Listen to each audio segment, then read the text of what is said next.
በስመ አብ ወወልድ ወመንፈስ ቅዱስ አሐዱ አምላክ አሜን።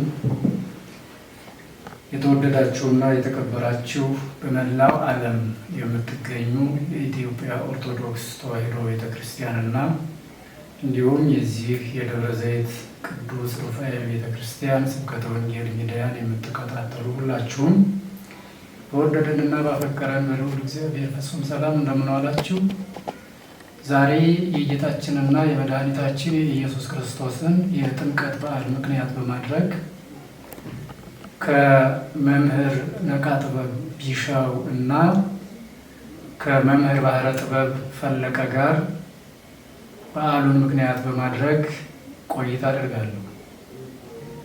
መምህር ነቃ ጥበብ ቢሻው በዚሁ በደብራችን በደብረ ዘይት ቅዱስ ሩፋኤል የአቋቋም ትምህርት ከፍተው ከ130 በላይ ተማሪዎች የነበሯቸው ሲሆን ከ60 በላይ ደግሞ በሳቸው እግር ተተክተው ማስተማር የሚችሉ ቤተክርስቲያንን ማገልገል የሚችሉና ደቀ መዛሙርትን ማፍራት የሚችሉ መምህራንን አፍርተዋል።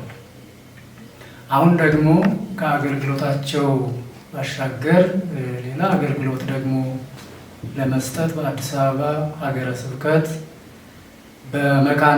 በደብረ ቅዱሳን ላፍቶ ቅዱስ ሚካኤል ቤተክርስቲያን እንዲሁ ደቀ መዛሙርትን እያስተማሩ ይገኛሉ።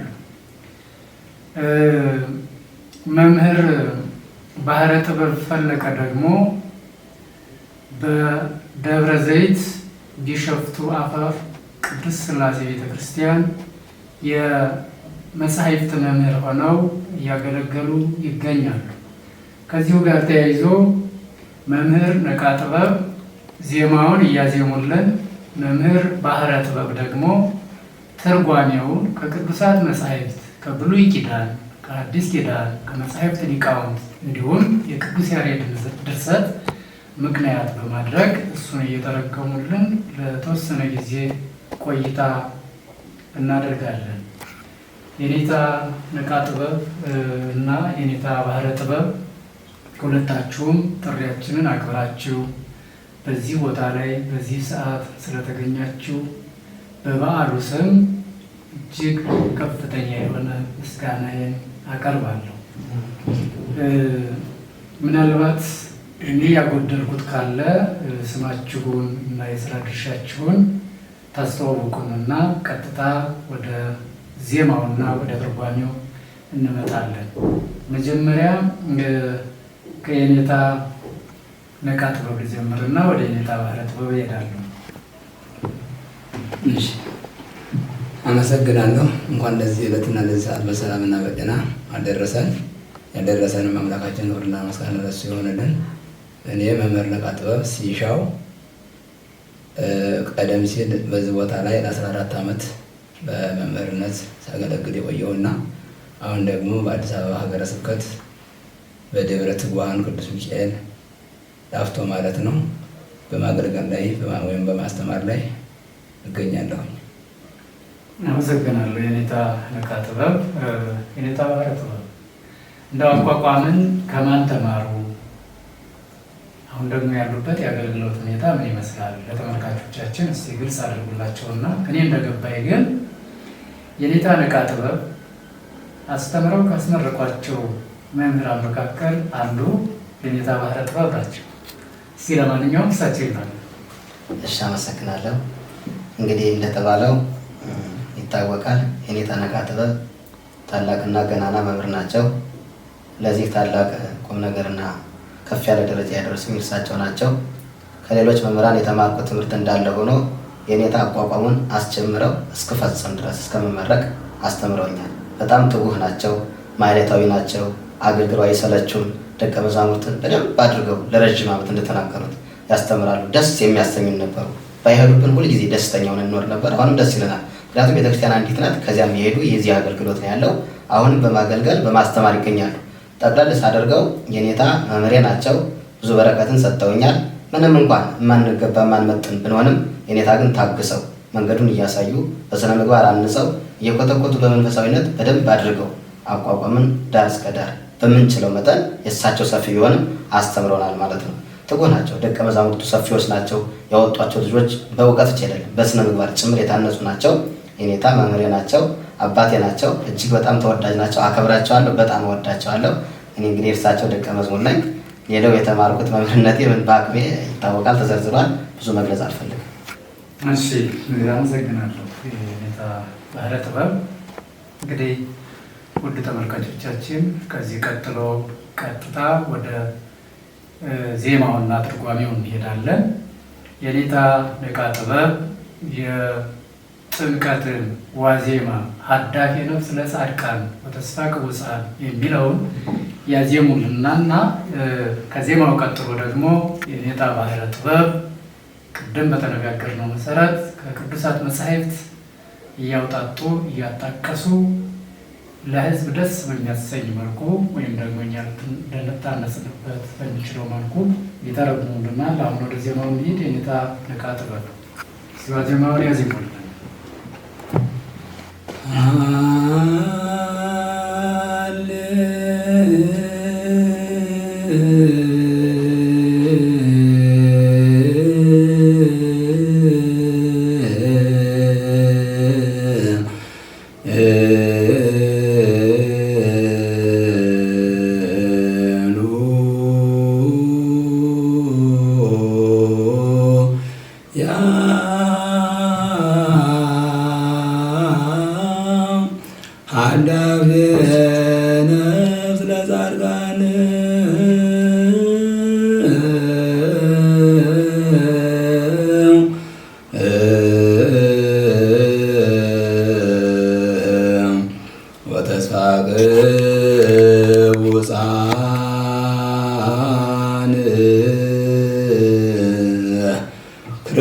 ክርስቶስ አስተርአየ ውስተ ዓለም እምድንግል ተወልደ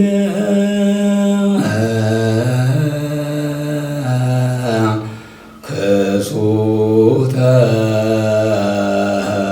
ኮነ እንዘ ይትዔዘዝ ለአዝማዲሁ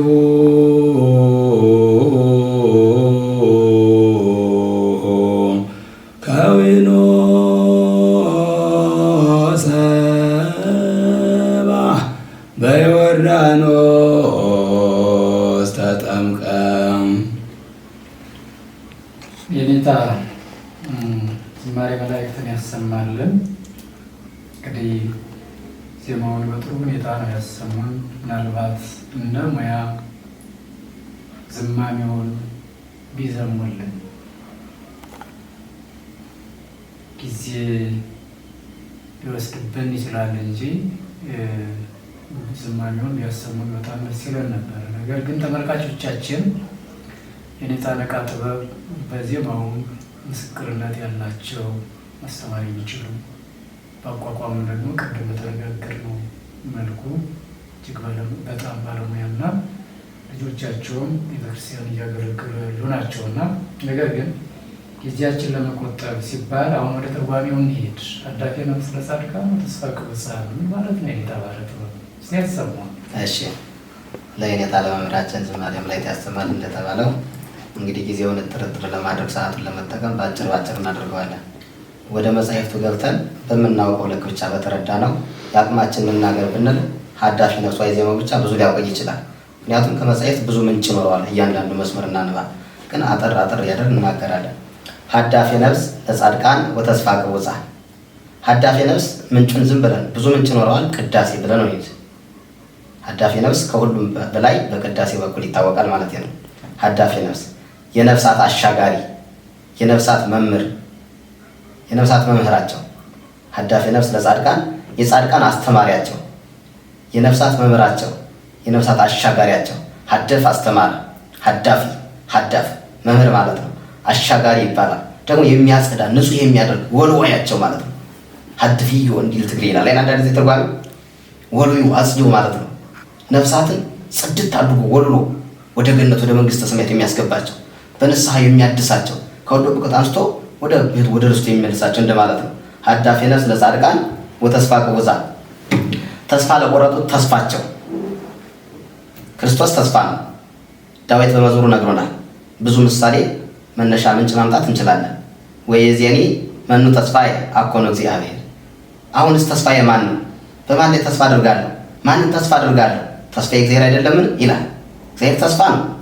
አንተ ውእቱ እኝል ደግሞ አለ ሌላ መነሻ ያለበት ቦታ እሱን ተዋለን፣ ብዙ አንናገርም። ስለዚህ ሀዳፊ ነፍስ ለጻድቃን የጻድቃን አስተማሪያቸው፣ የጻድቃን የነፍሳቸው አሻጋሪ መምህራቸው፣ ጻድቃንን ወልሎ ጽድት አድርጎ ከኃጢአት ከበደል ሰውሮና አንጽቶ ወደ ርስቱ የሚመልሳቸው የሚያስገባቸው አምላካችን ኢየሱስ ክርስቶስ አስተርአየ ውስተ ዓለም፣ እዚህ ዓለም ተገለጠ ታየ፣ የእኛን ስጋ ለብሶ ከድንግል ተወልዶ ማለት ነው። ታየ ተገለጠ ነው የሚለው። እምድንግል ተወልደ ክሱተ ኮነ፣ ከድንግል ተወለደ ግልጥ ሆነ። በግልጽ ነው፣ በስጉር አይደለም። አስተርአየ ገሃደ ማለት ነው። በግልጽ ታየ ተመላለስ እንደ ሰው ከድንግል ተወልዶ ታየ፣ የነፍሳት አስተማሪያቸው አሻጋሪያቸው ክርስቶስ። ስለዚህ እንዲህ እያለ ይናገራል። እንዘ ይትዔዘዝ ለአዝማዲሁ፣ ለዘመዶቹ እየታዘዘ እያገለገላቸው ማለት ነው። አምላካቸው ሲሆን ለሁሉም ድንግል ማርያም በስጋ እንደወለደችው እናቱ እንደሆነች ይህን በማሰብ ለእናቱ የሚያገለግል አምላኳ ሆኖ ደግሞ ልጅ በመሆኑ የሚያገለግላት ሆኗል። ለእናቱ እየታዘዘ ለዘመዶቹ አገልጋይ ሆኖ አድጓል ማለት ነው። ይህን የሉቃስ ወንጌል ምዕራፍ 2 ቁጥር 51 ላይ ስንመለከት እናገኘዋለን። ታሪኩን እያገለገለ እየታዘዘ መኖሩ። ስለዚህ ክርስቶስ ከድንግል ከተወለደ በኋላ ጊዜ ሕፃናትን ጠብቆ ሕፃናት ባደጉበት ልክ ከኃጢአት ብቻ በቀር ሰውን በመምሰልና በመሆን የሰውን ስራ ሁሉ መልካሙን ነገር ፈጽሟል ማለት ነው። እንዘ ይትዔዘዝ ለአዝማዲሁ፣ እናቱ ውሃ አምጣ ስትለው በወንፊት ያመጣላታል፣ ግን አይደፋም አይፈስመውም። እንጨት ሰብረህ አምጣልኝ ስትለው በደመና ጭኖ በነፋሳት አስሮ ያመጣላታል። እሳት ከሰፈር ይዘልና ስትለው በገጠሩ ስርዓት እሳት መጫር ይባላል አይደል? በመጻሕፍት ደግሞ መቅዳት ሁሉ ይባላል። ከሌላ ወደዚህ መገልበጥ ማለት ነው። ከአንዱ ሰፈር ወደ አንዱ ማምጣት። እሳት ይዘህልኝና ስትለው በቀሚሱ ያመጣል። ቀሚሱ ግን አይቃጠልም፣ አይቀነብርም፣ እሱም አይበላም። እየታዘዘ ማደጉን ነው እንግዲህ።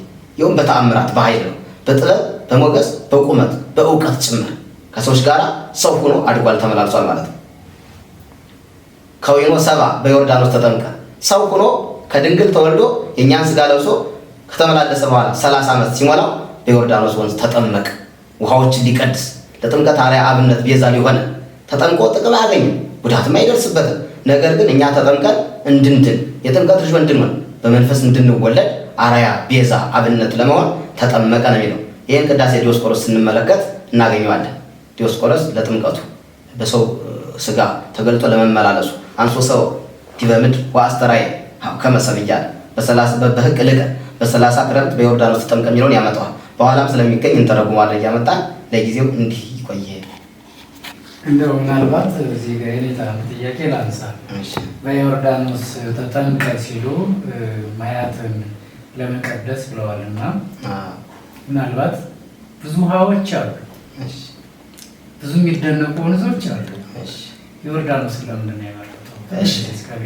እሺ ላብራራ። እንግዲህ ትንቢት ተነግሯል። በተለይ መዝሙረኛው ዳዊት በተናገረው ነገር ውስጥ ብናይ 1-2 ነገሮችን እንጠቅሳለን። ርእዩ ከማያት እግዚኦ፣ ርእዩ ከማያት ወፈሩ፣ ደንገዙ ቀላያተ ማያት ወደ ምጸ ማያት ይሆኑ ይላል። ውሃው አይቶ ፈራ፣ ውሃዎች አይቶ ፈሩ ሸሹ፣ ምንጩ ሁሉ ቀላያቱ ደነገጡ ፈሩ ይላል አይደል? እንዲህ እያለ ይላል። ባህርን ርየት ወጎየት ወዮርዳኖስን ይገባደሪው አድባር አንፈራቱ ከማህራጀት፣ ባህር አይታ ሸሸች፣ ዮርዳኖስ ወደ ኋላው ተመለሰ የተባለ ትንቢት ተነግሯል።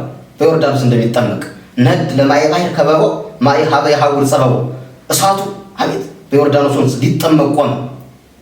ዮሐንስን አስችሎት እኮ ነው እግዚአብሔር አምላካችን ፈቅዶለት። ውሃው እንደ ሰው ልጅ የሚሄድበት ጨነቀው ጠፋበት ይላል። እሳት ነው የቆመው፣ ዮርዳኖስ ጨነቀው ይላል። ትንሽ ስለተነገረ በዚያ ነው እንዲፈጸም እንዲደርስ። አመሰግናለሁ። እንግዲህ ተመልካቾቻችን የጥምቀት ዋዜማ ዜማው ይህንን ይመስላል። የኔታ ነቃ ጥበብ እንዳዜሙልን፣ ትርጓሜው ደግሞ በአጭሩ ይህንን ይመስላል። ወደፊት ደግሞ ተያያዥ ስላላቸው ምናልባት በትርጓሜው ይመጡበታል ሊቁ። ከዚህ አንጻር የኔታ ነቃ ጥበብ እንግዲህ በዋዜማ ክፍል ውስጥ እንደው ጠቅለል እያደረግን ሰላም የሚባል አለ እና ቤተክርስቲያን ዓለም ሁሉ ሰላም ትሰብካለች እና ከዚህ አንጻር ደግሞ የጥምቀትን የዋዜማ ሰላም የኔታ ነቃ ጥበብ ያሰሙንና እንደዚሁ እንደተለመደ ወደ ትርጉሙ እንሄዳለን። የኔታ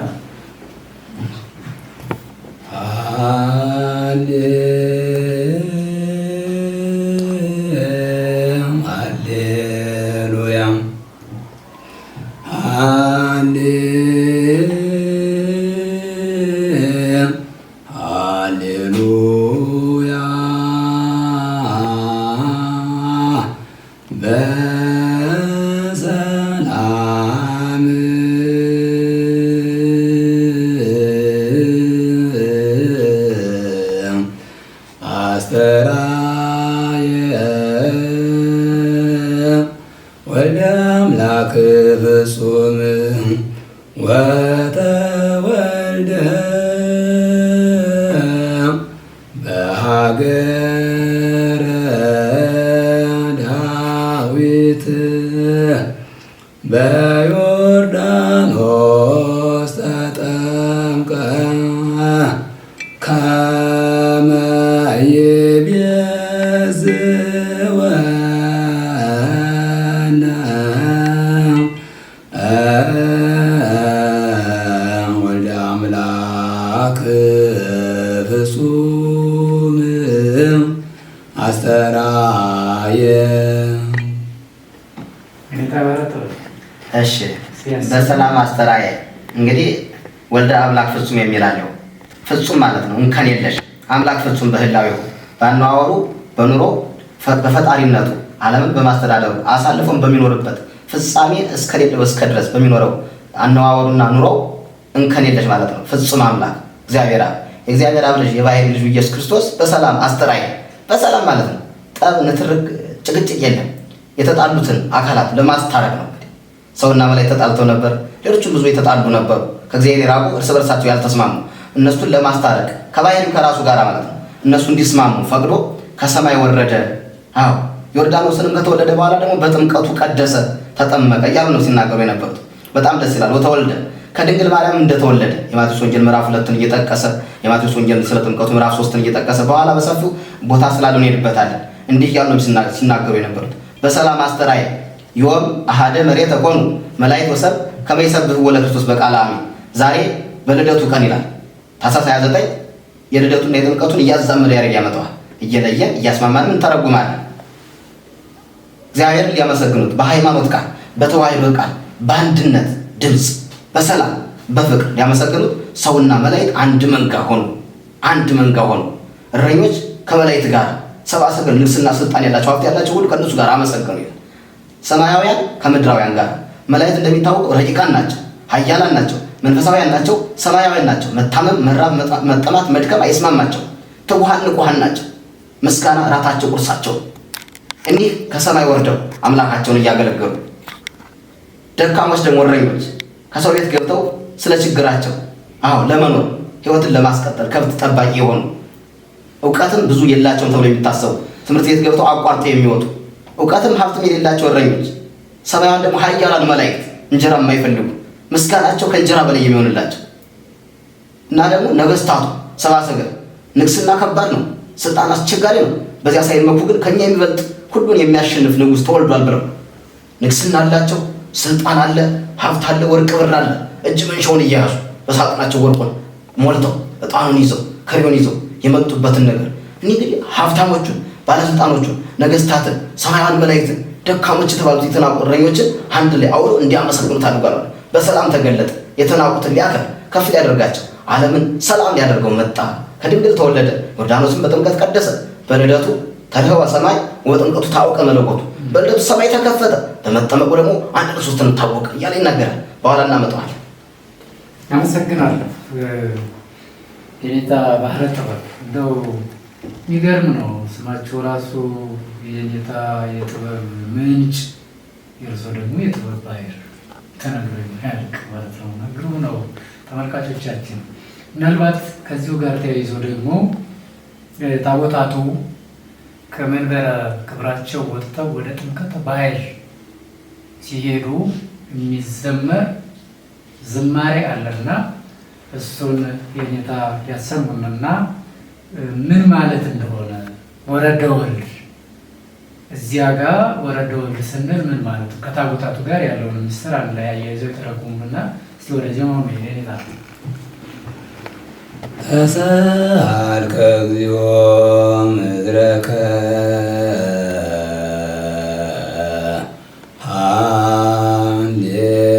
ሃሌሉያ ወረደ ወልድ እምሰማያት ውስተ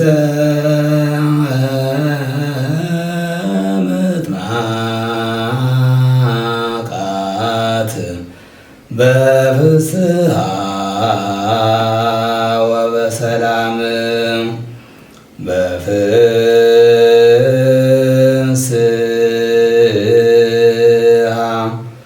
ወበሰላም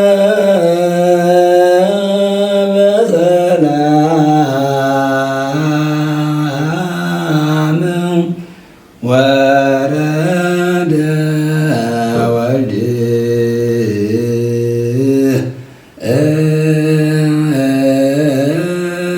እምሰማያት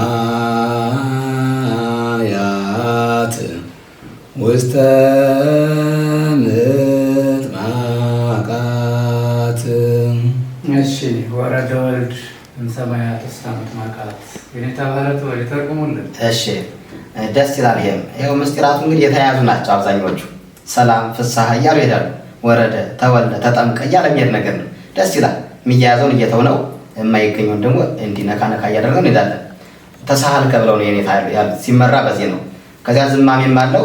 ተሳሃልከ ተብሎ ይባላል። ወሚጥማተከ ይባላል። አርየነ እግዚኦ ሳይለከ ይባላል። አቤቱ ፍጥረትህን ይቅር አልክ፣ ይቅርታህን ምሕረትህን ለዓለም ሁሉ አመጣ ተብሎ መዓትህን አርቅልን፣ መልስልን፣ ምሕረትህን አምጣልን፣ አዝንምልን። ከዚያ ደግሞ አርየነ እግዚኦ ሳይለከ ይቅርታህን እባክህ አሳየን እያሉ ነው። ብዙ እየተነተነ ነበር ግን አነጋገሩ። መዝሙር 84 ቁጥር 1 ነው ምንጩ የመምሪያው ማለት ነው። ከዚህ በኋላ ወረደ ወልድ እምሰማያት ውስተ ምጥማቃት በፍስሐ ወበሰላም ከሰማያት ወደ መጠመቂያው ቦታ እኮ ነው። እንግዲህ መጀመሪያ ከሰማይ ወረደ ተብሎ ከድንግል ተወለደ ሳይባል ወደ ዮርዳኖስ አይኬድም። ከተወለደ በኋላ ብዙ ነገር ተፈጽሞ ነው 30 ዘመን ሲሞላው ዮርዳኖስ የሚሄደው ጌታ የሄደው ወይም ደግሞ ለጥምቀት የተጓዘው ከዚያ በኋላ ነው። ስለዚህ ከሰማይ ወረደ የነቢያቱ ትንቢት በዚህ ይታሰባል። ቦታ ስላለው ግን ከዚያ እናነሳዋለን። ከድንግል ተወለደ 30 ዘመን እስኪሞላው የፈጸመውን ስርዓት ሁሉ ሲፈጽም ቆየ። ከዚያ በኋላ ነው እንግዲህ ዮርዳኖስን በጥምቀት ቀደሰ። ዛሬ ቅድም ታቦታቱ ከመንበረ ክብራቸው ተነስተው በጥምቀት ዕለት ህዝቡ በድምቀት እልል እያለ ሊቃውንቱ እያሸበሸቡ ታቦተ ሕጉ ለእግዚአብሔር በካህናት ጽርት ወመንፈስ ቅዱስ ክልል ተብሏል። የእግዚአብሔር ሕጉ ታቦት አዎ በካህናት የታጠረች በሊቃውንት የታጀበች በመንፈስ ቅዱስ የተጋረደች ናት እንደተባለ ካህናቱ ሊቃውንቱ ዙሪያውን አጅበው ንጽሕና ያላቸው አባቶች አዎ ታቦታቱን አክብረው ህዝቡ ደግሞ ርቀታቸውን ጠብቀው በየድርሻቸው እልል እያሉ እየዘመሩ ቄጠማ ሆነው ሌላውን ሁሉ ጉዝጓዙ ልብሳቸውን ሳይቀር እያነጠፉ ብዙና በዛው እንዲህ ይከተላሉ። ከሰማያት የወረደ ክርስቶስ ከድንግል ተወልዶ እኛን ለማዳን ዮርዳኖስን ለመቀደስ በጥምቀቱ እኛን ሊያከብረን ሀብተ ወልድና ስመ ክርስትና ሊሰጠን አርአያ አብነት ሊሆነን ወደ ዮርዳኖስ ዮርዳኖስን ሲቀድስ አዎ የታየበት ስራ ስላለ ካህናቱ ከመንበረ ክብራቸው ተነስተው ዛሬ ህዝቡን ለመባረክ ውሃዎችን እንዲቀደሱ ወደ ባህረ ጥምቀቱ ጥምቀተ ባህር ባህረ ጥምቀት ሊባል ይችላል። ወደዚያ ይሄዳሉ። ማያት ይቀደሳሉ። ስርዓት አለ። ሰማያዊ ስርዓት በምድር የተዘረጋ ጸሎቱ ይደርሳል። የካህናት ስርዓታቸው አለ ልዩ እግዚአብሔር የሰጣቸው በትምህርት በጸሎት ያገኙት ከአባቶች የተቀበሉት ያ ሁሉ ይካሄድና ያ ሁሉ ይፈጸማል። ባጭሩ አመሰግናለሁ የኔታ ባህረት። እንግዲህ ተመልካቾቻችን ጊዜያችንን እየቆጠብን እናንተም ስታደምጡ እንዳትሰለችሁ እንደው ለእናንተ በሚመጥን መልኩ ነው እንጂ እየተነጋገርን ያለ ነው። እውነት ለመናገር ከሆነ አንዲቷ ቃል ራሱ 1 ሰዓት ሙሉ ትርጓሜ ሊወስድ ይችላል እና ከዚህ አንጻር ግን ያው ጠቅለል እያደረግን ነው እያየን ያለ ነው እና ምናልባት አሁን የተተረጎመው ትርጓሜ ይሄ ብቻ ነው ብላችሁ እንዳትደመድሙ። ሊቃውንት ያው ቅድም እንደነገርናችሁ የጥበብ ባህር ስለሆኑ በብዙ መልኩ መመስጠር የሚችሉ ናቸው እና ከዚህ አንጻር አሁን ደግሞ ወደ ምልጣኑ እንሄዳለን። ምልጣኑ ክርስቶስ ተወለደ፣ ክርስቶስ ተጠምቀ ተያያዥ ነው እና እስቲ የኔታ ነቃ ጥበብ ዜማውን ያሰሙንና እንደተለመደው ደግሞ ወደ ትርጓሜው እንሄዳለን። የኔታ ነቃ ጥበብ ሃሌሉያ ክርስቶስ ተወልደ ክርስቶስ ተጠምቀ ወለደነ ዳግመ እማየ ወመንፈስ ቅዱስ እሙነ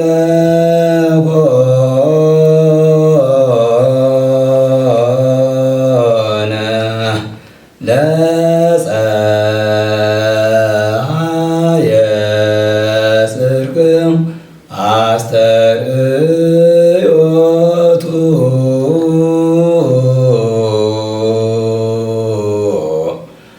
አማን መንክር ስብሐተ ጥምቀቱ። የኔታ ባህረት ነው። እሺ ደስ ይላል። እንግዲህ የኔታን ይጠብቅልን። በጣም ነው ደስ የሚል። ቅዱስ ያሬድ አስፈላጊ፣ በጣም አስተማማኝ የሁላችን የዜማና የምስጢር መሰረት ነው። ደስ ይለኛል። እንዲህ ስል ሌላ መሰረት የለም ብዬ አይደለም። በጣም ደስ ያሰኛል። መንፈሳዊ ንብ ነው ይባላል፣ ሊቃውንቱ ይሉታል።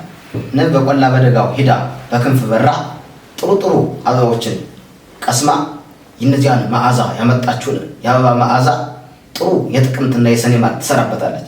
የሰኔ ማር ደከም ያለ ነው፣ ፈውስ ቢኖረው፣ የጥቅምቱ ግን ልዩ ጥቅም አለ። ብዙ አይዘረዘርም አሁን ከጊዜ አንጻር። በአጭሩ ቅዱስ ያሬድ መንፈሳዊ ንብ ነው። መንፈሳዊ ንብ እንደመሆኑ መጠን ሐዲሳቱን ብሉያቱን፣ መጻሕፍተ ሊቃውንት፣ መጻሕፍተ መነኮሳት፣ ድርሳኑን፣ ገድሉን፣ ተአምራቱ፣ አዋልዱን በጠቅላላ እኒህም ሁሉ በመንፈሳዊ ንብነት ቀስሞ በዜማ ይገልጻቸዋል። ዜማውን በዜማ ሲፈልግ ይተረጉመዋል፣ ሲፈልግ ደግሞ መጻሕፍቱን ከዜማው ጋር ያዋህዳቸዋል። እሱን የሰጠን እግዚአብሔር አምላካችን የተመሰገነ ይሁንና ወደ ትርጓሜው ስንገባ ክርስቶስ ተወልደ፣ ክርስቶስ ተጠምቀ፣ ወለደነ ዳግመ እማይ ወእመንፈስ ቅዱስ። ደስ ይላል። ቅድም ነካ ያደረጉትን በዚህ በሰፊው እንዳገኘው እያልኩ ነው። አንዳንድ ጊዜ ክርስቶስ ተወልደ፣ ጌታ የተወለደበት ምስጢር ይታወቃል።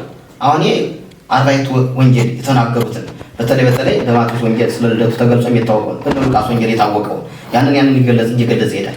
ጌታ መቼ ተወለደ፣ በየት ተወለደ፣ በእነማን ሀገር ተወለደ፣ ለእነማን ሲል ተወለደ የሚለውን ቅድም እንደጀማመርነው ወደፊትም እንደምንቀጥልበት በዚህ መልኩ ክርስቶስ ተወለደ፣ ከድንግል ተወለደ፣ ክርስቶስ ተጠምቀ፣ በ30 ዘመን ደግሞ በዮርዳኖስ እንደተናገረ ተጠመቀ። ከዚህ በኋላ ወለደነ ዳግመ እማይ ወእመንፈስ ቅዱስ፣ ተወልዶ እኛን ደግሞ ወለደ፣ ተጠምቆ እንድንጠመቅ አብነት አርአያ ሆነ። በጣም ደስ ይላል። ዮሐንስ ወንጌል ምዕራፍ 3 ከቁጥር 3 ጀምረን ስናነብ ይህን ወለደነ ዳግመ እናገኘዋለን። አማን አማን እብለክሙ ዘኢተወልደ ዳግመ እማይ ወእመንፈስ ቅዱስ ኢይርአያ ለመንግሥተ እግዚአብሔር። እውነት እውነት እላቸዋለሁ ዳግመኛ ከመንፈስ ቅዱስ ያልተወለደ መንፈሳዊ ልደት የሌለው ሰው መንግሥተ ሰማያትን አይደለም ሊገባባት ይቅርና በዓይኑ እንኳን አያያትም፣ ዝናዋን በጆሮቹ አይሰማም። ኒቆዲሞስ እየጠየቀ ነበር፣ ታሪክ ባናበዛ ዳግመኛ ያልተወለደ ወደ መንግሥተ ሰማያት አይገባም ሲለው እፎ ይክ ሰብ ወይም ብእሲ እንደ ወንጌሉ ዳግመ ተወልዶ እምድረ ልቀ፣ ሰው ዳግመኛ ተወልዶ መወለድ እንዴት ይችላል? ካደገ ከሸመገለ በኋላ ይክልኑ በዊአ ወገቢአ ውስተ ከርሰ እሙ፣ ወደ እናቱ ማኅፀን እንደገና በሽምግልና ሊገባ ይችላል እንዴ? ዳግመኛ መወለድ እንዴት ነው አልገባኝ ብሎ ጠየቀ። ትጉህ ተማሪ ነው። ክርስቶስ ደግሞ መልስ የማያጣ መልስ የሚሆን መምህር ነው። ጥሩ አድርጎ ያስረዳዋል። ዳግመኛ መወለድ ማለትማ ከሥጋ የተወለደ ሥጋ ነው፣ ከመንፈስ የተወለደ ግን መንፈስ ነው። ልደቱም ረቂቅ መንፈሳዊ ልደት ነው እያለ አስረድቶታል። ከአብራ ከመንፈስ ቅዱስ ከማኅፀነ ዮርዳኖስ ያልተወለደ ማለት ነው። በጥምቀት ያልከበረ ሀብተ ወልድና ስመ ክርስትና የሌለው ሰው መንግሥተ ሰማያትን አይወርስም፣ ዝናዋንም አይሰማም፣ በዓይኑም አያትም ስልህ ነው እያለ አስተምሮታል። እሱም ተረድቷል ማለት ነው። ስለዚህ ተወልዶ በመንፈሳዊ ልደት ደግሞ ወለደ ከድንግል ተወለደ። ተጠምቆ ደግሞ በጥምቀት ልጅነትን እንድናገኝ አደረገ ማለት ነው። እሙነ ኮነ ለፀሐየ ጽድቅ አስተርእዮቱ አስተርእዮት መታየት መገለጥ ነው። ከሰማይ ከወረደ ጀምሮ ከድንግል ከተወለደ ጀምሮ በስጋ ማርያም ታይቷል። የእኛን ስጋ ለብሶ በስጋ ዝምድና ሁሉ ዘመዱ ነው ታይቷል። ከእኛ ጋር በልቷል፣ ጠጥቷል፣ ተመላልሷል፣ ተዳስሷል። የማይዳስስ የማይታይ አምላክ ማለት ነው። እውነት ሆነ መታየቱ መገለጡ የፀሐይ ጽድቅ የእውነት ፀሐይ ክርስቶስ መታየቱ መገለጡ መወለዱ መጠመቁ እውነት ነው። እሙነ ኮነ ለፀሐየ ጽድቅ አስተርእዮቱ የእውነት ፀሐይ ክርስቶስ መታየቱ መገለጡ መወለዱ መጠመቁ በዚህ ዓለም የሰውን ስጋ ለብሶ መመላለሱ እውነት ነው። እውነት ሆነ ውሸት አይደለም፣ መታት ሐሰት አይደለም ነው። እንግዲህ ፀሐይ ይባላል ክርስቶስ ብርሃነ ሕይወት ዘይጸልም የማይጨልም የማይጠፋ የሕይወት ብርሃን የሕይወት ፀሐይ ነው። እመቤታችን ምስራቅ ትባላለች። ኢሳይያስ ሰማይ ምስራቅ ብሏታል ነቢያቱ በየመጻሕፍታቸው። ስለዚህ እመቤታችን ምስራቅ ናት። ጌታ ደግሞ በምስራቅ የወጣ ፀሐይ ይባላል። ሰማይ ናት፣ ምስራቅ ናት። ሰማይ ከምትባል ምስራቅ ከምትባል ከድንግል ማርያም የወጣ እውነተኛ ፀሐይ የማይገባ ነው። መታየቱ መገለጡ እውነት ነው እየተባለ ተነግሯል። አንቲ ምስራቅ ወልድኪ ፀሐየ ጽድቅ ተብሎ ይነገራል። ብዙ እንተረትራለን። ከዚህ ላይ ግን ባጭሩ እናደርገውና አማን መንክር ስብሐተ ጥምቀቱ ብዙ ቦታ ላይ ያለ የኔታ አይደል? መንክር ስብሐተ ልደቱ፣ መንክር ስብሐተ ጥምቀቱ፣ መንክር ስብሐተ ዕርገቱ የእመቤታችንን መንክር ስብሐተ ልደታ ይላል አይደል? የትንሣኤውን ሁሉ እያመጣ ሄደ። ድንቅ ነው በቃ። ስለዚህ የጥምቀቱ ምስጋና የጌታችን የመጠመቁ ምስጢር በዚያ ቀን የሚመሰገነው ምስጋና በሰውም በመላእክትም ዘንድ በጣም ድንቅ ነው፣ እጹብ ነው፣ ደስ ያሰኛል ይላል። አመሰግናለሁ። የኔታ አለቃ ጥበብ እስቲ ደግሞ ስለ ዓለሙ ያሰሙን በዜማ ሆረ ኢየሱስ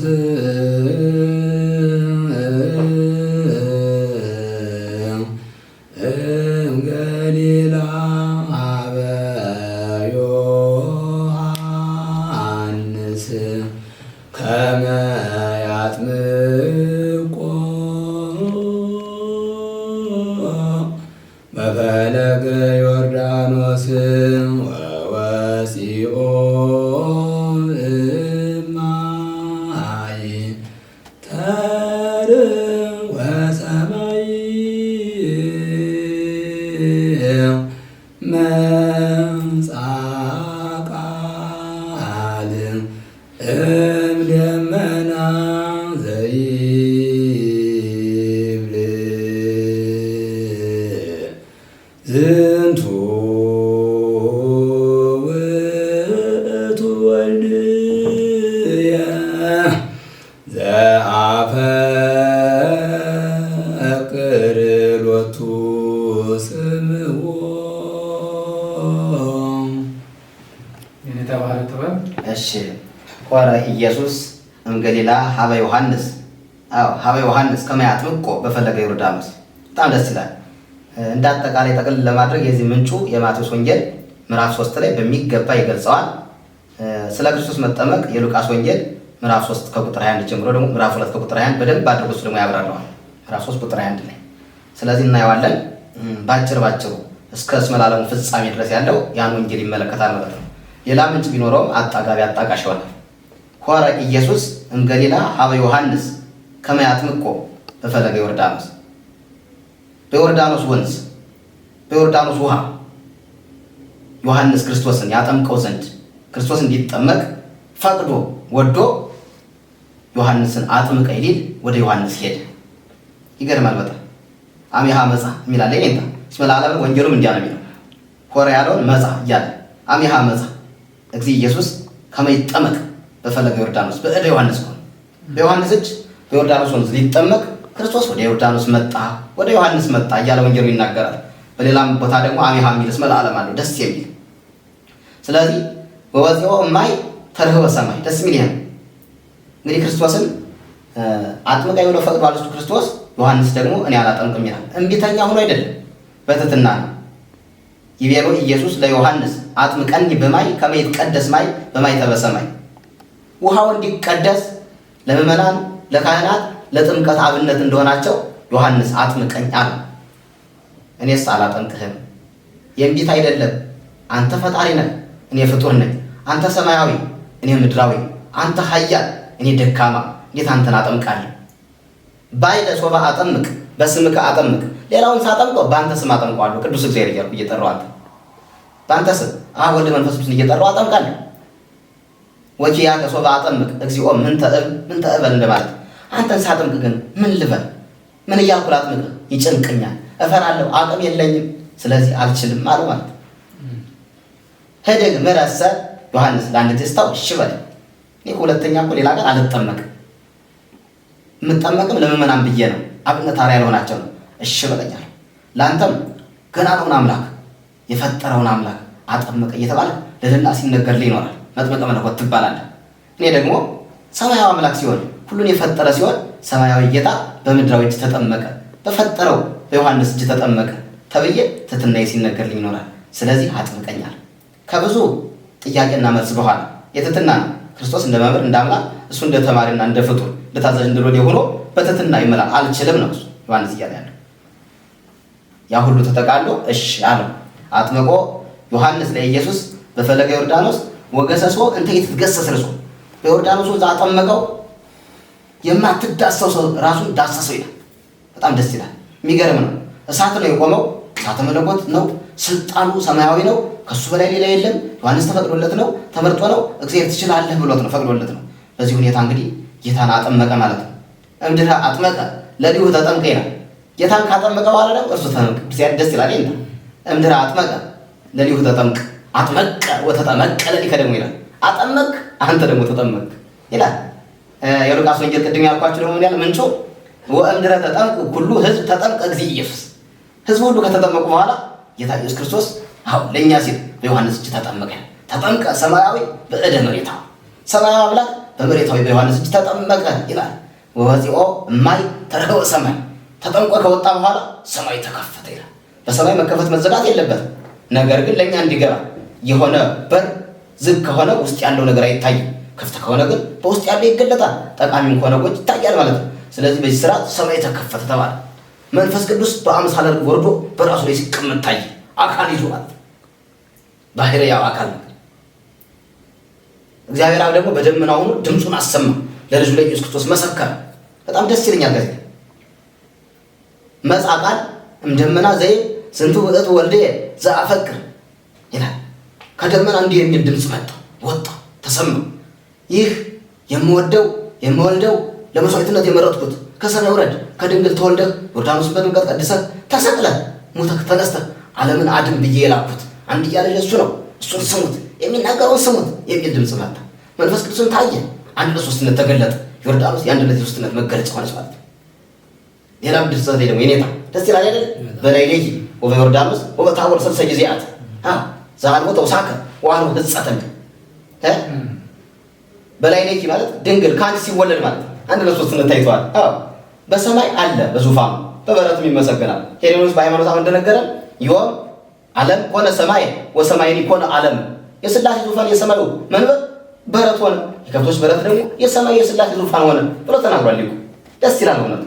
እንዲህ አይነት ምስጋና አንድነት ሦስትነት ተገልጾበታል። ከድንግል ሲወለድ ስንቱን እዘረዝረዋለሁ፣ ጊዜ የለም። አንድነት ሦስትነት በእመቤታችን ተገልጧል ማለት ነው። እንዲሁም ለስሉስ ቅዱስ እኮ መታወቂያ መገለጫቸው ድንግል ማርያም ነው። ወአልቦ መኑሂ ዘአእመሮሙ ለስሉስ ቅዱስ ዘእንበለ እምድኅረ ተሰገወ ወልድ ዋሕድ ቅድስት ድንግል። ከድንግል ማርያም ከእናቱ ወልድ ከተወለደ ወዲህ ነው እንጂ ከዚያ አስቀድሞ እኮ ሥላሴን በግልጽ የሚያውቅ ብዙ ሰው አልነበረም፣ የለም ተብሎ ተነግሯል። ስለዚህ መታወቂያ መገለጫ ናት እመቤታችን ድንግል ማርያም። ስሟ ይክበርልን። በእውነት የእኛ ቅርብ ዘመድ የአምላካችን እናት መመኪያችን ናት። ስለዚህ ከውሃ ከወጣ በኋላ ሰማይ ተከፈታል። መንፈስ ቅዱስም ታየ። እግዚአብሔር አብን ድምፁን አሰማ። ዮሐንስ እያጠመቀ የአብን ድምፅ ሰምቷል። ቃለ አብ በእዝኑ ሰማ። ዮሐንስ እያጠመቀ እጁ አቦ እየታየ አብ ልጄን እወደዋለሁ የምወደው ልጅ ይህ ነው እያለ ሲናገር ዮሐንስ እየሰማ ነበር በጆሮ። ወእንተዝ ይረድኦ ኃይል፣ ስለዚህ ኃይል መንፈሳዊ ይረዳዋል፣ መንፈስ ቅዱስ ይረዳዋል። ዮሐንስን አይለየውም፣ አምላክ አስችሎታል። መጥምቀ መለኮት ተብሏል። ክብሩ የላቀ ነው በእውነቱ። የዘመኑን አጥማቂና እሱን ብናነጻጽር ብዙ ነገር ነበረው፣ አንናገርም፣ ጊዜ የለንም፣ አይመችም ደግሞ። ስለዚህ መጽአ ቃል እምደመና ዘይብ እንዲህ የሚል ድምፅ መጣ። በላይ ላይ ከአንቺ ሲወለድ ወበዮርዳኖስ ሲጠመቅ ደግሞ አንድነት ሦስትነት ተገልጧል። ወበታቦር ስልሰ ጊዜያት የደብረ ታቦር ደግሞ ግርማ መንግሥት ምስጢረ መለኮት ነው። ሌላ አለ ደግሞ ይንታ መልክአ ሕማማት ደግሞ እንዲህ የሚል አለ። የዚህ ተመሳሳይ ማለት ነው። በላይ ለማርያም ድንግል ሥላሴ ክሙ ተረክበ በዮርዳኖስ ቅድመ ወበታቦር ካይፈ፣ በዮርዳኖስ ቅድመ ወበታቦር ካይፈ። በድንግል ማርያም በእሷ ላይ አንድነት ሦስትነት ተገልጧል። በዮርዳኖስ ደግሞ መጀመሪያ ሌላ ጊዜ ታይቷል። ከዚህ አስቀጥሎ ከጥምቀት በኋላ ደግሞ በደብረ ታቦር ጌትነት ተገልጧል። አንድነት ሶስትነት ማለት እንዲህ እያለ ይናገራል። ስለዚህ የአንድነት የሶስትነት መገለጫ ልዩ በዓላት ነው። ላሳጥረው እንዳይበዛ። አመሰግናለሁ። የኔታ ባህረ ጥበብ ለሆነው የቤተክርስቲያን ሀብቷ ከሊቃውንቱ አንደበት የሚፈሰው የሚነገረው ቃል እግዚአብሔር ግሩም ነውና ቀለበት ያሰማልን። እስኪ ከዚህ ቀጥለን ደግሞ ወደ አቡኑ እንሄድና አቡኑ የኔታ ንቃተ ጥበብ ያሰሙን ነአምን አብ ወነአምን በወልድ የሚለው ሲያሰሙን ሃሌሉያ ሃሌሉያ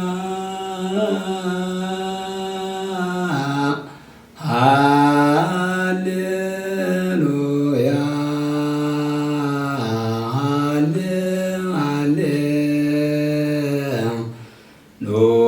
ሃሌሉያ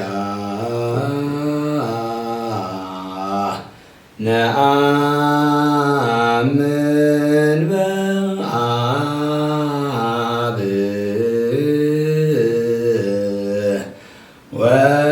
ወነአምን በወልድ ወነአምን በመንፈስ ቅዱስ እማርያም ዘተወልደ አፍቂሮ ኪያነ መጻብየነ ዘነቢያት ሰበኩ ለነ በዮርዳኖስ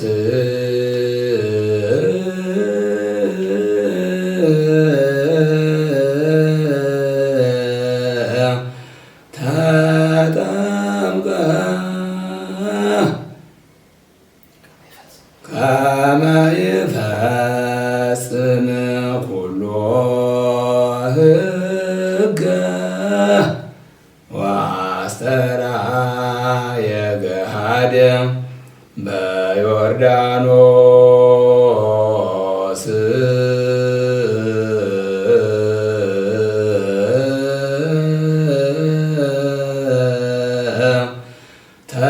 ተጠምቀ ፈጺሞ ሕገ ወአስተርአየ ገሃደ። የኔታ ባህረ ጥበብ ትርጉሙን ያሰሙን ነአምን አብ ነአምን በወልድ። እሺ እስቲ ሀሌታውን ጨምረው አንድ ላይ እሺ ከመጀመሪያው ከዋይዜማ ጀምሮ ሀሌታ እየተባለ ነው የመጣው። የዋይዜማው ሀሌታ በአንድ ነው፣ የዚህ ደግሞ በአምስት ነው። ነአምን ፔት ይባላል ራሱ ነአምን በአብ ስራዬ ነው ማለት ነው። ደስ ይላል። በቃ ስራዬ ነው ሀሌታው። ይሄ ደስ ይላል። በአምስት ነው። ግዕዝ ነው ሀሌታው አይደል? ግዕዝ ነው። ተሳሳት መምሪያ ተሳሳት ከዚህ ደህና ነኝ አልተሳሳት። መምሪያ እያለ ማስታት ከባድ። ስለዚህ ነአምን በአብ ከመጀመሪያው አስቀድመው ሀሌታው ሀሌ እየተባለ ሀሌሉያ እየተባለ ከአንድ ጀምሮ እስከ 10 ሀሌታዎች ድረስ አሉ አይደል? እስከ 10 ድረስ የሀሌታ ብዛት ከአንድ ጀምሮ እስከ 10 ድረስ ነው። በአንድ ጀምራ እስከ 10 ድረስ አለ። 10 እዝራሌ ነው አይደል? እዝራሌ ነው። ስለዚህ ከእኔ ውስጥ አሁን እንግዲህ አንዱን በአንድ አንዱን በአምስት እያሉ መጥተዋል። ሀሌታ እንዳጠቃላይ ሀሌሉያ ማለት ዓለምን ለፈጠረ ዓለምን አሳልፎ ወደፊት ለሚኖር ዛሬም እየኖረ ያለ አምላካችን ክብር ምስጋና ይገባዋል። ምስጋና ለአብ ለወልድ ለመንፈስ ቅዱስ ለሥላሴ ለእግዚአብሔር ለአምላካችን ይገባዋል፣ ይድረሰው ማለት ነው። በቃ ሀሌሉያ ምስጋናን መግለጫ ናቸው። ስለዚህ ነአምን በአብ ወነአምን በወልድ ወነአምን በመንፈስ ቅዱስ። ሰው የተለመደ ንባብ ስለሆነ ቀላል ትርጉም አለው ሊመስለው ይችላል። እጅግ በጣም ከባድ ነው። ይህ ብቻ ብዙ ቀን እኛ ራሱ ደግመን እንድንማረው እንድንጠይቅ የሚገፋፋ የማይገባ የሚከብድ መራቀቅ ያለበት ብዙ ነገር ይኖረዋል ማለት ነው። አንድነት ሶስትነትን ስንጠቀልል ስንገልጽ በአብ እናምናለን፣ በወልድም እናምናለን፣ በመንፈስ ቅዱስም እናምናለን ነው። እንግዲህ እንዴት ነው የምናምን? ፈጣሪነት አለ፣ አንድነት ሶስትነት አለ። ልዩነት ሳይኖር የማይቀላቀለውን ሳንቀላቀል የማይለየውን ሳንለይ በሚገርም ሁኔታ አንድነት ሶስትነትን አጠናቅቆ ማወቅ ያስፈልጋል ማለት ነው። ስለዚህ ዓለምን አሳልፎ በሚኖር ዓለምን አስቀድሞ በፈጠረ ዛሬም እያስተዳደረ ባለ በአብ በሁለተኛም በወልድም በመንፈስ ቅዱስ እናምናለን። እንግዲህ ነአምን ከመ አብ ልብ ወልድ ቃል ወመንፈስ ቅዱስ እስትንፋስ። ሃይማኖተ አበው አብ ልብ እንደሆነ ወልድ ቃል እንደሆነ መንፈስ ቅዱስ እስትንፋስ እንደሆነ እንዲህ አድርገን እናምናለን ማለት። ይሄን ሁሉ ተርቶ መናገር ያስፈልጋል። ጊዜ ስለሌለ ግን ገለጽ አድርገን ነው የምንተው። ሃይማኖት እንተ እምኀበ አብ ተፈጥረት ኀበ ወልድ ታበጽሕ ኀበ መንፈስ ቅዱስ ትትፌጸም። አይኔታ ደስ ይላል። የእዝል ደግሞ ተረፈ ቄርሎስ ላይ ይገኛል። ሃይማኖት ከአብ የተጀመረች ሃይማኖት ወደ ወልድ ታደርሳለች፣ በመንፈስ ቅዱስ ትፈጸማለች፣ ትደመደማለች። ይህ ማለት ሲተነተን እንዴት ነው? አብ ወላዲ በማለት የጀመረች የተነሳች ሃይማኖት ወልድ ተወላዲ መንፈስ ቅዱስ ሰራጺ ወደ ማለት ነው። እንግዲህ አብ ወላዲ አባት ብላ ወልድን በባህሪው የወለደ ያለናት አዎ መንፈስ ቅዱስን ያሰረጸ ነው። ወላዲ አስራጺ ብላ አብን የጀመረች ሃይማኖት ወልድን ደግሞ ተወላዲ ልጅ የአብ የባህሪ ልጅ ድንግል ማርያምን በስጋ የወለደችው ማለት ነው። እንዲህ እያለ መንፈስ ቅዱስ ደግሞ ኀበ መንፈስ ቅዱስ ትፈጸም በመንፈስ ቅዱስ ትፈጸማለች ማለት መንፈስ ቅዱስ ሰራጺ አብ ወላዲ ወልድ ተወላዲ መንፈስ ቅዱስ ሰራጺ በማለት ነው። አብ ወላዲ ከማለት ጀምራ ወልድ ተወላዲ ወደ ማለት ደርሳ መንፈስ ቅዱስ ሰራጺ በማለት ትፈጸማለች፣ ትደመደማለች ሃይማኖት ማለት ነው። ደስ ይላል። እንዲህ ነው። ስለዚህ በአብ እናምናለን፣ በወልድም እናምናለን፣ በመንፈስ ቅዱስም እናምናለን። ከድንግል ከተወለደ ወዲህ ያለውን አካሄድ በደንብ አድርጎ በመረዳት ቅድመ ዓለም የነበረውን ነገርም በደንብ አድርጎ በማመስጠር ሊቃውንትን በመጠየቅ በመጸለይ በደንብ አድርገን ያልገባን ነገር ቢኖር እንኳን እኛ ደካሞች ነን እንጂ እግዚአብሔር ችግር እንደሌለበት እጸጽ እንደሌለበት ሙሉ እንደሆነ አውቀን ሁሉንም ነገር ማስረዳት መረዳት ግዴታ እንደሆነ ይገልጻል ማለት ነው። እማርያም ዘተወልደ ይህን ዝም ብዬ ባጭሩ ልበለው ነው፣ ወደዚያ ልሄድ። እማርያም ዘተወልደ የወልድ ቅጽል ነው። ከዚህ ላይ እንግዲህ አብ ወልድ መንፈስ ቅዱስን በዚያው እንትን ብለን ይደላል። እማርያም ዘተወልደ አፍቂሮ ኪያነ መጽሐቤነ ዘነቢያት ሰበኩለን እኛን ወዶ ወደዚህ ዓለም የመጣ ከድንግል የተወለደውን ጌታ ከሰማይ ይወርዳል ከድንግል ይወለዳል እያሉ ነቢያት ስለሱ ሰብከውልናል ማለት ነው። ወይ ደግሞ ነቢያት ከሰማይ ይወርዳል ከድንግል ተወልዶ አዳምን ከወደቀበት ያነሳል፣ ወደ ቀድሞ ሀገሩ ወደ ርስቱ ወደ ክብሩ ወደ ልጅነቱ ይመልሰዋል እያሉ ሲናገሩ የነበሩትን ነገር ሁሉ ጠቅሎ አዎ ውሳኔውን ወስኖ ከሰማይ ወርዶ ከድንግል ተወልዶ ዓለምን የሚያድን አምላክ ወደኛ መጥቷል። ነቢያት የሰበኩለት ክርስቶስ ወደኛ መጥቷል። አንድም ደግሞ ወደኛ የመጣ እኛን ወዶ ከድንግል የተወለደውን ክርስቶስን ነቢያት ይወለዳል ብለው አስቀድመው ተናግረውለት ነበር ነው። ዘተነግረ በሕገ ኦሪት ዘመነ ስብከት ደስ ይላል። ምጽአቱ ሰበኩ ነቢያት በሕገ ኦሪት በኦሪት ስርዓት ከድንግል ይወለዳል ከሰማይ ይወርዳል ተብሎ አበይት ነቢያት ደቂቅ ወይም ደቂቅ ነቢያት የሚባሉት ሁሉ እነ ኢሳይያስ አበይቱ የተናገሩት ድንግል ትጸንስ በድንግልና ወትወልድ ወልድ ድንግል በድንግልና ጸንሳ ወንድ ልጅ በድንግልና ትወልዳለች ብለው የተናገሩት ነቢያት በጣም ሱባኤ ይዘው ምሳሌ መስለው ሱባኤ ቆጥረው ትንቢትን የተናገሩለት አምላክ ከድንግል ተወለደ ወደኛ መጣ እኛን ወዶ ከድንግል ተወልዶ አዳነን እያለ ነው የሚናገረው። ነቢያት ሰበክዎ ሰማይ ተኮንዎ ነቢያት ሰበኩ ይወርዳል ይወለዳል አሉ። ምስክሮች ሆነው አለፉ። መወለዱን ባያዩ ተስፋ ግን ነበራቸው። ሰማይ ተኮንዎ ምስክሮች ሆኑት። ፈኑ እዴከ ለወላዲ ይብልዎ እግዚአብሔር አብን እኮ ነው ወላዲ የወለደውን አብን ያለ እናት የወለደውን እግዚአብሔር አብን እጅህን ላክልን ክንድህን ላክልን ከሰማይ ላከው አድነን ኃይልን አንሳ እጅህን ላክልን ልጅ ይወለድ ያድነን እያሉ ተናገሩለት ማለት ነው። ዘነቢያት ሰበኩለነ በዮርዳኖስ ተጠምቀ ፈጽሞ ሕገ ወአስተርአየ ገሃደ በዮርዳኖስ ተጠመቀ ሕግን ስርዓትን ፈጸመ በግልጽ ታየ ተመላለሰ። ቅድም ስንለው የመጣ ነው ነገር እንዳይበዛ እንግዲህ ፈጽሞ ሕግን ልንፈጽም ይገባናል፣ ስርዓትን ልንፈጽም ይገባናል። ዮሐንስ እሽበል ዮሐንስ አጥምቀኝ እሽበል እያለ ሲናገረው ነበር። የማቴዎስ ወንጌል ምዕራፍ 3 ከቁጥር 13 ጀምሮ በደንብ ይገኛል። ከቅድሙ ጋር ምስጢሩ አንድነት ሶስትነትም እግዚአብሔር አብ በደመና ድምፁን ሲያሰማ መንፈስ ቅዱስ በአምሳለ ርግብ ሲወርድ ወልድ ሲጠመቅ የነበረው ምስጢር ቅድም ስመላለው ላይ ካብራራ ነው ወንጌል ላይ አለ ማለት ነው። በዚህ ይገለጻል። አንድነት ሶስትነትን ለመተንተን ብዙ ምሳሌና ማብራሪያ ምንጭ ግኝት ማምጣት እንችላለን። ለምሳሌ ቅዱስ ቅዱስ ቅዱስ እግዚአብሔር ዘበተዋህዶ ይሴለስ እምኀበ ትዋን ይትቀደስ በአንድነት በሶስትነት የሚመሰገን ሶስትና አንድ ሲባል የሚኖር ከትዋን መላእክት ዘንድ የሚመሰገን ምስጋናን የሚቀበል ቅዱስ ልዩ አሸናፊ እግዚአብሔር ዘላለማዊ አምላክ እያለ ይገልጽና እሳተ ሕይወት ዘኢይትገሰስ የማይዳሰስ የሕይወት እሳትነት ያለው ወዘኢይጥየቅ ላይ ረቂቅ መንፈስ አቤት አንድ ሶስትነት ይገልጻል። ለቶማስ ክርስቶስ እንደነገረው መንፈስ ስጋና አጥንት የለውም አይዳሰስም ብሎ ረቂቅ ነው። አምላካችን ረቂቅ ነው፣ በስጋ ልት ደግሞ ግልጽ የሚዳሰስ ሆኗል። ነነስር ይናሁ በላይነ ወሰይተን ሙስሊም አስቀድሞ ገሰስና አየነው ዳሰስነው ከሱ ጋር በላን ጠጣን ተመላለስ ብለው አባ ሕርያቆስ እንደነገሩ ማለት ነው። ነገሩ እንዳላዘው እናሳጥረው ጊዜ እሺ፣ አመሰግናለሁ። ድንቅ ነው በጣም ከዚህ ቀጥሎ ደግሞ ቅድም ወረደ ወልድ ብለን ታቦታቱ ከመንበረ ክብራቸው ሲወጡ የሚዘመር ዝማሬ ወረደ ወልድ ብለው የሚታዝሙ እሱም ተርጉሞ ነበር። አሁን ደግሞ ክርስቶስ ከተጠመቀ በኋላ ታቦታቱ ከድንኳን ወጥተው የሚዘመር ዝማሬ አለ። ሀዲጎ ተሳ ወተስዓተ ነገደ የሚለውን የኔታ በዜማ ያሰሙንና ከኋላ ያለውን ሳቡን የሚለው ማለት ነው አንድ ላይ አያይዘው እሱ ደግሞ ትርጓሜውን ይተረጉሙልናል። የኔታ ነቃጥሉ ተሳልከ እግዚኦ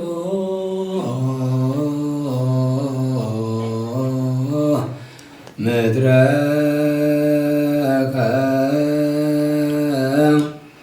ዮም ፍስሐ ኮነ በእንተ ልደቱ ለክርስቶስ ወበእንተ ጥምቀቱ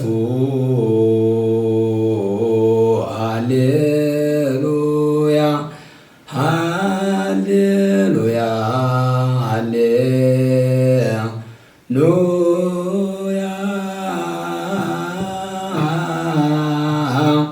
ሃድዎ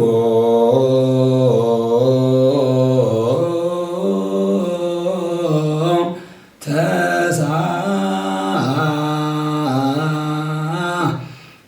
ወተሳተ ነገደ ቆመ ማእከለ ባሕር ገባ ወወፃ በሰላም ሀድጎ ተሳ ወተሳተ ነገደ ቆመ ማእከለ ባሕር ገባ ወወፃ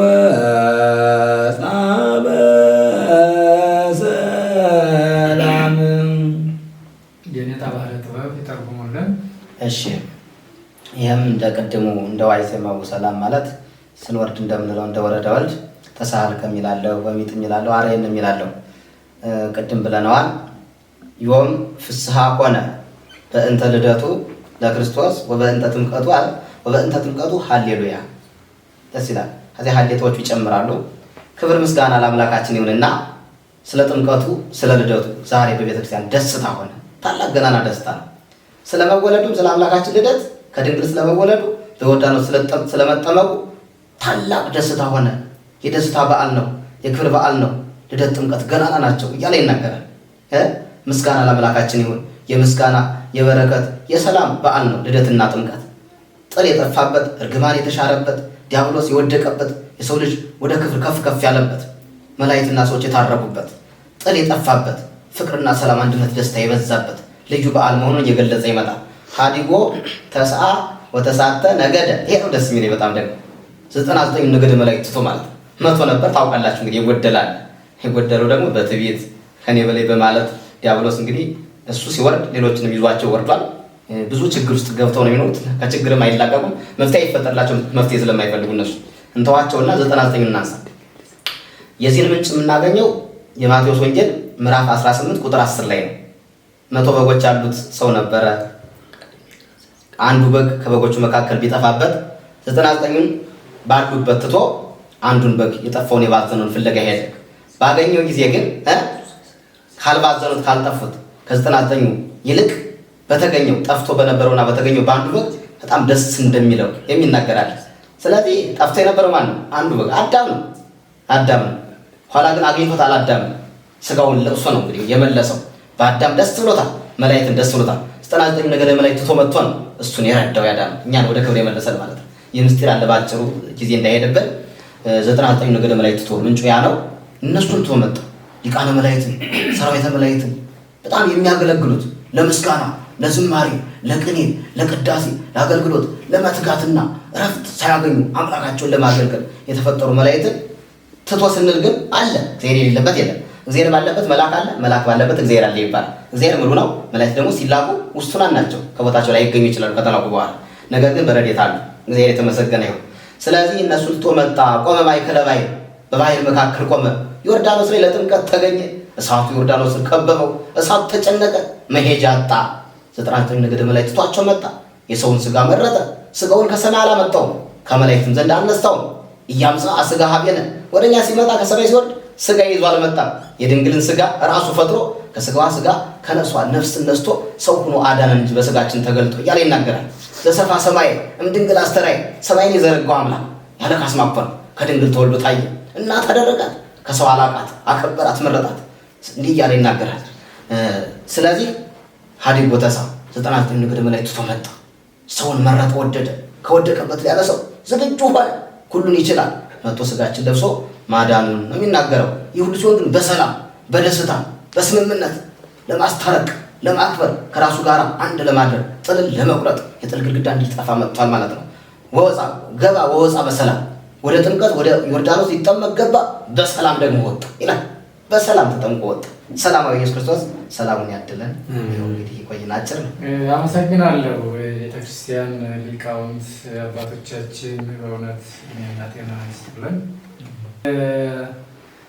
ሁለቱ የቤተክርስቲያን ሊቃውንት እንግዲህ እስካሁን የቆየነው ስለ ቃለ እግዚአብሔር ስንነጋገር ነበረ እና በዓሉ እንደተነገረውም እንደተመሰጠረውም እንደተተረጎመው ደስ የሚያሰኝ በዓል ነው እና ምናልባት ከዚሁ ጋር ተያይዞ እንኳን አደረሳችሁ የምትሏቸው ቤተሰብ ዘመድ አዝማድ ካለ እድሉ ልስጣቸውና የመርሃ ግብራችን መቋጫ እናድርገው። የኔታ ነቃጥበ።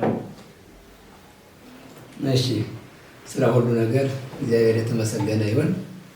እናንተም ይህን ፕሮግራም አዘጋጅታችሁ የኦርቶዶክስ ተዋሕዶ ቤተክርስቲያን ምዕመናኖች መሰረታዊ እውቀትን እንዲጨብጡና እንዲያውቁ በማድረጋችሁ ትልቅ ምስጋና ይገባችኋል።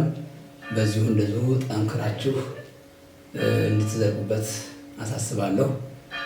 ምዕመናንም ደግሞ ያው ብዙ እውቀቶች በሚዲያ ይተላለፋሉ። ነገር ግን መሰረታዊ እውቀት ለማዳመጥና ለመጨበጥ ያው በጣም አስፈላጊ ስለሆነ በትኩረት እንድትከታተሉም ደግሞ ለማሳሰቢያ እሰጣለሁ። እንኳን ለብርሃነ ጥምቀቱ በሰላም አደረሳችሁ። የኔታ ባህረ ጥበብ ለእርሶም እንደዚህ ውድ መስታወትና ምናልባት ስለዚህ ስለ አብነት ትምህርት ቤት መሆን የሚገባው መሆን እንዳለበት የሚደርሱት ካለ ባላደረሱትም የሚባቸው ካለ ግልስጠት። እሺ፣ አመሰግናለሁ። በመጀመሪያ እግዚአብሔር አምላካችን ስለ ሁሉም ነገር የተመሰገነ ይሁን። ይህን መልካም ነገር ማስቀጠል እንድትችሉ እግዚአብሔር አምላካችን ኃይሉን ጥበቡን ጽናቱን ይስጣቸው። ደስ የሚያሰኝ ነው። እናንተም መመስገን ይገባቸዋል። ቤተክርስቲያን በልጆቿ በተማሩ ሊቃውንት ጸሎት በሚጸልዩ ሕይወታቸውን በጠበቁ ራሳቸውን ለመግዛት ጉዞ ላይ ባሉ አባቶችና ወንድሞች ስትገለገል ስሟ ክብሯ ሲገለጥ የአምላካችን ኃይሉ ሲታወቅ ቤተክርስቲያን ልዕልናዋ ሲገለጥ ደስ ይላል። ይህ እንዲቀጥል። ዘመኑ ክፉ ነው። ሰይጣን በጣም ይፈታተናል። አጋንንት ብዙዎች ናቸው፣ ጨካኞች ናቸው፣ ርኅራኄ የላቸውም። የሰው ልጅም እንግዲህ ባህሪያችን እንዳለ ሆኖ እየተለወጠ ሄደናል። መልካም የሰራ ጠፍቷል። መልካምን አናስባትም አንሰራትም። ሁሉ አስበን መልካም ነገር እንድንሰራ መማር፣ ማስተማር፣ መጸለይ፣ ማገልገል፣ መዋደድ፣ መተዛዘን እንዲኖር በዚህ ሁሉ ይህን መልእክት አድርጌ አስተላልፋለሁ። ይህ ምስጋና እኔ እንኳን አደረሳችሁ ምናምን ማለት የምፈልገው ለይቼ የስጋ ዘመድ ወይም ወዳጅ አይደለም። የኔታም እንዲሁ አልገለጹም። በአጭሩ እግዚአብሔር ለዚህ በዓል ያደረሳቸው በሙሉ እንኳን ደረሱ። በዚያው ላይ ደግሞ ይህ ድምፅ የሚሰማቸው መንፈሳዊ የእግዚአብሔር ቃል ነውና ይህን ሰምተው ለመዳን እውቀትና በረከትን ለማትረፍ የሚፈልጉ ሁሉ እንኳን አደረሳቸው የሚለው መልእክት እንዲደርሳቸው ምኞቴና ፍላጎቴ ነው። ስለዚህ በጣም ቀጥሉበት፣ ጠንክሩ፣ እንዳታቋርጡ። ጅማሬው ጥሩ ነው፣ ደስ ይላል። በዚያው ላይ ደግሞ ይቅርታ ጠይቃለሁ እኔ በግሌ። ምክንያቱም በጣም እየተጣደፈ አጭር ጊዜ ሆኖ ምናልባት አይመች ይሆን እናስቸግር ይሆን ለአድማጭ ሰለቸውን በማለት አንደበታችን ኩልትፍትፍ እያለ ውበት የሌለው እና የቸኮለ እያስመሰሉ የተናገሩት ይመስለኛል። ወደፊት በተረጋጋ ጊዜ እኔም ተረጋግቼ እንዲህ ለዘብ ባለ ሁኔታ ረጋ ብዬ ለመናገር ሞክራለሁ። ይሄ የተባላሸ የቸኮልኩበት ያላስተካከልኩት ነገር ካለ በሂደት ቀስተሎ እንዲጣራ መልእክቴ ነው። የኔታን ደግሞ በጣም ማመሰግን። በእውነቱ የኔታ ነቃጥበብ የድጓ ሊቅ ዳር እስከ ዳር በእውነቱ የጾም ምዕራፍ ተቆመ አርስተ ምህላ ተቆመ። ሌላ ነገር ተቆመ። ዝማሬ ማለቱ ጠፈፍ ያሉ መምህር አስተማሪ ቆቆም ሌላ መንፈሳዊ ትጉ ናቸው። ዜና መራት ሊጠብቃቸው ሊቃውንትን ነው የተማሩ ሰዎችን ህይወት ያላቸው ሰዎችን ህዝቡን የሚጠቅሙ በረከትና እውቀታቸው ለዓለም የሚዳረስ ሰዎች እየመረጣችሁ ለቤተ ክርስቲያን አገልግሎት ማሳተፍ ግዴታ ነው። በዚህ አመሰግናቸዋለሁ። ጌታ መምህሬ ናቸው፣ አባቴ ናቸው። በጸሎት በእውቀት የሚያግዙ ትውልድ የሚያስቀጥሉ መንፈሳዊ የሆነ ሰው በትምህርት የሚፈጥሩ ስለሆነ በጣም ስለጋበዛችሁ በጣም ደስ ብሎኛል። ዜና አምላካችን የተመሰገነ ይሁን። ሌላ ነገር አላበዛም። ይቆየን ይበቃል።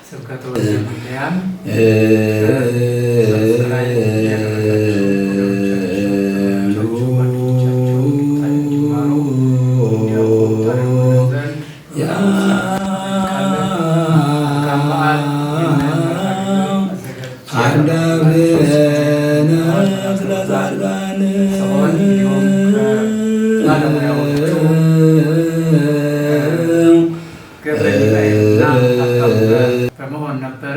መልካም በዓል። ሰላም እግዚአብሔር ከሁላችን ጋር